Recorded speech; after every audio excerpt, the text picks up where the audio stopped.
무섭다. 무섭다라는 생각이 든다는 거예요. 뭐가 무서워요? 사단의 전략이 무섭다는 거예요. 우리가 다 예사로 생각하지만 이게 굉장히 얼마나 치밀하고 얼마나 조직적이고 얼마나 끈질기고 이 세력들은. 그런데 하나님의 은혜 말하는 우리 그리스도인들 끈기도 없고 노력도 없고 그저 뭐만 말하면 된다? 다 주의 은혜입니다. 이렇게 하면 된다는 거예요. 그러니까 사람이 변화가 되더라 안 되더라? 전혀 안 되더라. 교회 1년 댕긴 사람이나 10년 댕긴 사람이나 20년 댕긴 사람이나 40년 댕긴 사람이나 모태신앙이나 똑같더라. 이 전쟁할 때는 뭐야? 전쟁할 때는 적을 죽이자 하면 내가 죽어요. 그럼 죽여야 돼 안 죽여야 돼?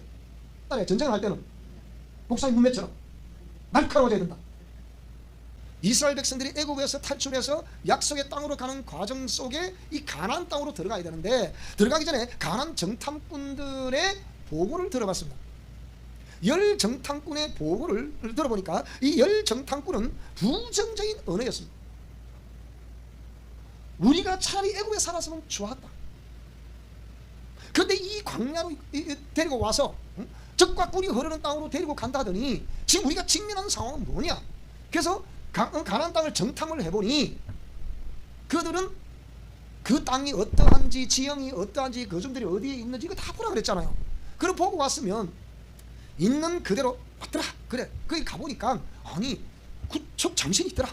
약 3m 되는 초대형 자이언트가 있더라는 거예요. 근데 거기 땅에 농산물을 보니까 이 포도가 얼마나 큰지 두 사람이 가지에 이 걸쳐가지고 이게 메고 오더라는 거예요. 무화과나 석류도 엄청 크더라는 거예요. 그래서 그런 과일을 수확을 한 거 보고 그런 사람이 있는 걸 보고 여기에 두 정탐꾼이었던 여호수아와 갈렙이 보고하는 거하고 열 정탐꾼이 보고하는 건 너무 다른 거예요. 우리는 거기에 비하면 메뚜기와 같더라. 기가 막 죽은 거예요. 이게 뭐라? 뭐 때문에 우리를 여기를 이끌어 와가지고서 저런 사람들 그냥 메뚜기 때와 같이 우리 같은 사람이 무슨 저런 사람을 싸우고 이길 수 있겠냐? 차라리 애굽에서 죽지, 광야에 죽지. 이렇게 투덜투덜하는 모습을 그 보고를 듣는 수많은 백성들이 뭡니까? 수백만이 차라리 한 지도자를 세워서 우리를 애굽으로 다시 돌아갑시다. 그 애굽이 어디라고요? 세상. 바로왕이 누구라고요? 세상 임금. 그걸 상징성으로 말하고 있지만 영적으로 보면 그들 백그라운드에서 그들을 조종 통제하는 존재가 누구? 세상 임금이라는 바로 마귀입니다. 교회 안에서 하나님 말씀대로 삶을 살아가기가 따라가기가 힘들어. 너무 힘드니까 뭐라고요? 어떤 성도님들 그래요. 간증을 하는데 뭐야? 차라리 내가 예수님 몰라서 못했을걸. 괜히 예수님을 내가 알아갖고 돌아가지도 못하고 있잖아. 이러더라고. 이런 분도 있더라고요. 네, 충분히 이해가 됩니다. 그래서 이 두 정탐꾼의 보고를 들어보니까 한 부위의 보고는 백성들이 간담이 서늘해지는 거예요. 가면 죽겠다. 우리 죽겠구나. 멸망당했구나. 도저히 이건 될 수가 없구나. 근데 두 정탐꾼 중에 갈렙이 등장하는데 갈렙이 뭐라고 하냐? 백성들을 일단은 조용히 시키는 거예요. 과연 적과 꿀이 흐르는 땅이었습니다. 지금 당장 갑시다. 하나님이 우리와 함께 하시니 우리가 저들이 아무리 키가 크고 뭐 구척 장신이라도 싸워 이길 수 있습니다. 갑시다. 이런 보고를 하는 사람도 있었습니다. 차이점이 뭐였을까요? 뭐가 차이점일까요? 그래서 언어와 표정의 시작점을 언어는 지정의의 유전자를 통해서 말이 나오는 거예요. 이건 어렵습니다. 이런 설교는 우리 교회밖에 못 듣습니다. 내가 감히 말하지만 왜? 내가 이런 설교를 한번 들어본 적이 없거든요. 우리가 치유사역을 공부를 하면서 예를 들자면 뇌의학도 공부를 해야 돼요. 예를 들자면 어떤 철학적인 영역도 영적인 영역도 성경적인 영역도 성령을 하지 않으면 이 얘기를 할 수가 없어요. 그리고 그 임상에서 직접 프랙티스를 하지 않으면 이거는 직면을 하지 않으면 이 상황을 알 수가 없어요, 여러분. 그리고 무던히 이런 부분을 연구하지 않으면 이런 답이 나올 수 없어요. 저를 자랑한 게 아니에요. 그러면 언어와 표정의 시작점은 언어, 즉 지정의의 유전자로부터 시작이 된다는 걸 아셔야 됩니다. 시골에 인구장 옆집에 가보니까 장애자 가정이 있어요. 장애자 아빠에다가 장애자 엄마예요. 지적 장애, 육체적 장애. 근데 그 아들도 역시 지적 장애, 육체적 장애. 그 아이가 지난번에 우리 교회 나왔던 그 아이. 그런데 이게 유전적이에요. 그럼 이게 자세히 보면 이 아이가 이렇게 돼 있어요. 그럼 이렇게 돼 있어요. 이 뭐냐? 척추측만이 있다는 뜻이에요. 이 뭡니까? 유전적입니다. 자, 그래서 이 유전자라는 것이 우리가 과학에서는 다 유전자를 말하고 있는데 우리 기독교에서만 이걸 자꾸 부정하려고 하는 거예요. 천만에 부정하면 안 됩니다. 왜 부정합니까? 지금은 입증을 하지 않으면 그냥 믿어라 그런 내 말이야. 이제는 그런 건 이제 사람들 안 통합니다. 유전자가 이게 얼마나 무서우냐. 그리고 이 유전자 과학에서 말하는 유전자 뒤에 뭐가 있다고? 이게 영적 존재가 딱 설정돼. 이렇게.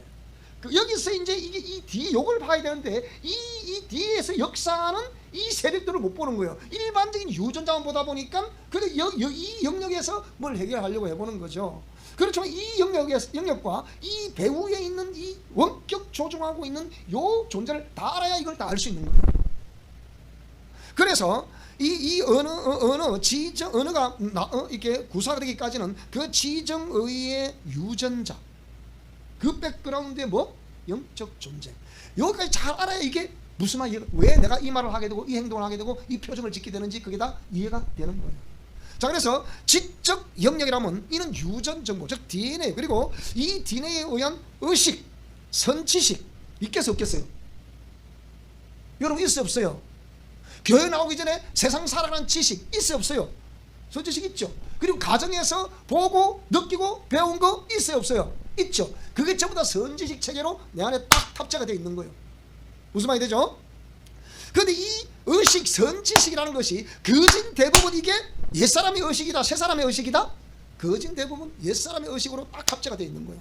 그러니까 이 옛사람의 의식이라는 것은 죄의 종로로 타는 의식이고 하나님이 없다는 사상을 가진 의식이에요. 즉 무신론의 의식이라 이 말입니다. 이것이 선천적으로 우상을 숭배하던 가문의 우상 숭배의 정보와 함께 딱 이렇게 겹쳐져 있는 거예요. 여기서 우리는 내 의식이 옛사람의 의식이냐, 지금 내가 말하는 언어의 이 언어의 의식이 옛사람의 의식에서 나오는 것이냐, 아니면 새 사람의 의식에 의해서 나오는 것이냐. 그러면 새 사람의 의식 체계가 있어야 되는데 우리가 새 사람의 의식 체계가 있더라 없더라? 없더라. 그래서 교회에서 뭘 해요? 성경 공부, 바이블 스터디를 해서 하는 거예요. 왜? 새 사람의 의식을 가져보라고. 그런데 성경 지식을 습득은 했는데 문제는 뭐라고요? 이 몸이 말을 듣더라 안 듣더라? 몸이 말을 안 듣더라는 거예요. 여러분 이게 성경 공부의 허점을, 치명적인 허점을 알아야 돼. 그러니까 많이 안다고 해서 변화가 됐다, 천만의 션. 아는 것이 그 지식일 뿐이지 생명이 아니다. 따라서 그것은 생명에 관한 지식일 뿐이다. 정확한 표현합니다. 생명에 관한 지식. 그러면 생명에 관한 지식이 생명이 되려고 하면 어찌 된다고요? 그 말씀을 따라 순종을 해야 생명이 되는 거예요. 그럼 성령은 언제 역사하신다? 그 지식을 습득할 때 역사하신다. 뭘 깨닫게 하시는 게, 습득은 깨닫게 하시지 그거는. 그러나 결정적으로 열매가 맺힌 데는 뭐라고요? 그거예요. 순종할 때 그때 역사하셔서 열매를 맺게 하시는 거예요. 무슨 말씀 이해되십니까 여러분? 근데 오늘 교회를 다닌다 해서 다 생명이 됐냐? 천만에! 무슨 소리 하는 거예요 지금? 그러나 여러분도 지금 생명에 관한 지식을 습득된 지식을 듣고 있는 거예요. 근데 이 말씀들을 그대로 준행하게 되면 생명이 되는 거예요. 그래야만이 영생을 얻을 수 있게 되는 겁니다. 자, 그래서 우리가 새 사람의 의식이라는 것은 바로 생명된 의식이란 말이에요. 그래서 생명된 의식이란다면 생명되기까지의 성령님의 임재하심이 있었다 없었다? 있었다. 그러면 성령님이 역사하시는 그 순간을 통해서 생명이 됐으니 이 생명의 역사가 있기를 주 여러분으로 축원합니다. 그 역사를 알고 있어야 다음 제2의 제3의 말과 행동도 그렇게 해야 생명이 되는 거예요 여러분. 그러니까 한 번 경험은 두 번, 세 번 경험할 수 있는 모티브, 그러니까 그 과정을 통해서 뭡니까? 그 필드를 제공하는 거예요. 생명될 수 있는 필드를 제공한다니까, 생명될 수 있는 원리를 제공한다니까, 그대로 하면 생명이 되는 거예요. 근데 문제는 뭐냐? 우리 기독교의 치명적인 단점이 뭐냐? 생명이 안 되는 거예요. 이게 문제라니까요. 생명에 관한 지식은 좀 많이 듣고 있어 교회에서도. 그런데 이게 생명이 되더라 안 되더라? 안 되더란 말이야. 안 되더란 말이야. 그러니까 여전히 생명이 안 되면 누가 지배를 하고 있다는 뜻이에요?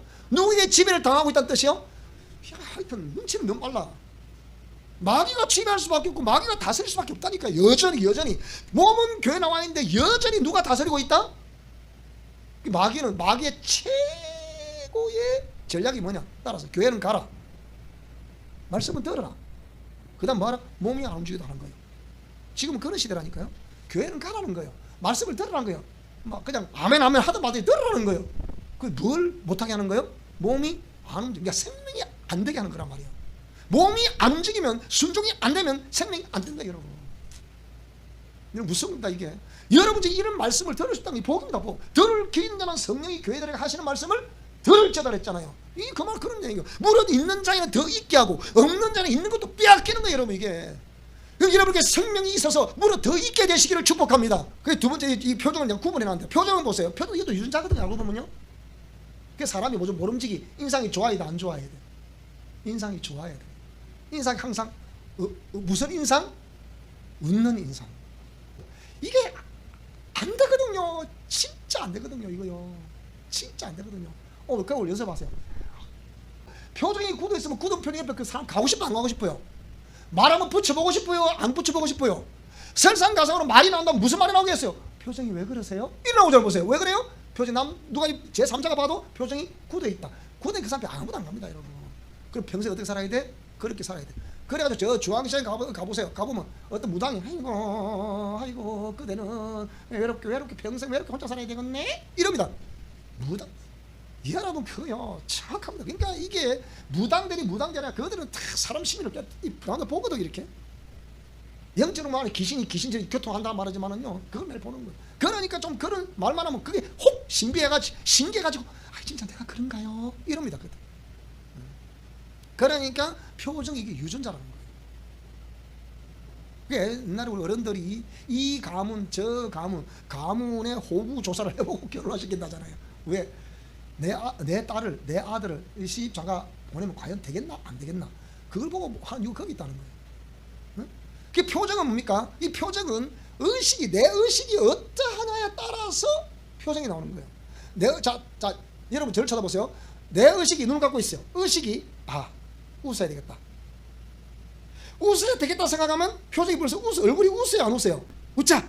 그러면 이미 얼굴 표정이 웃으려고 하겠어 안 하겠어요? 그러니까 하도 안 되니까 요새는 그런 심리적인 치료 같은 거 많이 하잖아요.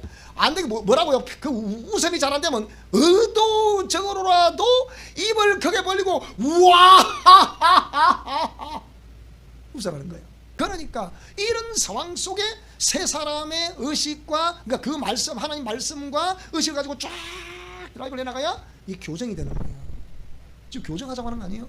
우리 사회의 특징이 뭐예요? 이 원인을 철저히 분석을 하고 그 요인들을 제거를 하고 이 교정을 해야 회복된다는 거 아닙니까? 그거거든요. 자 그러면 행동. 그래서 행동은 자 보세요. 생각을 해요. 어떤 생각 그러니까 정부가 생각 속에 있어 이렇게. 예? 정부가 생각 속에 있으면 그 다음에 마음이 어떠하냐에 따라서 뭘 하게 돼요? 행동을 하게 돼요. 행동을 하게 되면 뭐가 나타나요? 결과가 나타나는 거예요. 지금 잘 들으셔야 됩니다. 눈을 뜨세요. 눈 감으면 안 돼. 그러면 말과 행동이 어디서 나오니까 그러니까 의식이 있으면 그 의식이 이제 서서히 의식은 지식이잖아. 지식. 그러니까 이 의식체계 지식체계에서 이게 겉으로 나오려고 그러면 마음이라는 통로를 거쳐서 겉으로 나오는 거예요. 무슨 말이 되죠? 그죠? 그러면 그 행동에서 결과가 나온다. 그래서 자 보세요. 뇌의학에서 뭐라고 그러냐? 뇌과학자들 뭐라 말하느냐? 저장된 정보에 의해 말과 행동이 시작되고 명령한 대로 움직인다는 거예요. 뇌내에서 명령하면 신경계통이 움직여야 움직여. 작동을 한단 말이에요. 작동을 하게 되면 세포가 반응을 해야 안 해요? 반응을 한단 말이에요. 그게 이에서 뭐가 나오는 거예요? 어떤 말과 행동이 나온단 말이에요. 쉽게 얘기하면. 그 아름다운 역사는 성령의 개입으로 말미암아 세 사람의 역사입니다. 그것이 우리가 말하는 옛사람에서 새 사람으로 교정이 되는 거예요. 그게 성령의 열매를 맺게 하는 거예요. 그게 바로 생명이라 이 말이에요. 생명. 그 역사에 있기를 주 이름으로 축원합니다. 오늘부터 우리는 옛사람의 의식과 행동체계를 바꿉시다. 새 사람의 의식과 행동체계로 바꿉시다. 그대로 멈춰있지 말고 할 수 있습니다. 네? 할 수 있습니다. 네. 한번 해봅시다. 아시겠죠? 네. 그래서 정말 우리의 남은 생의 삶이라도 아름답고 행복한 삶이 될 수 있기를 주 여러분으로 축원합니다.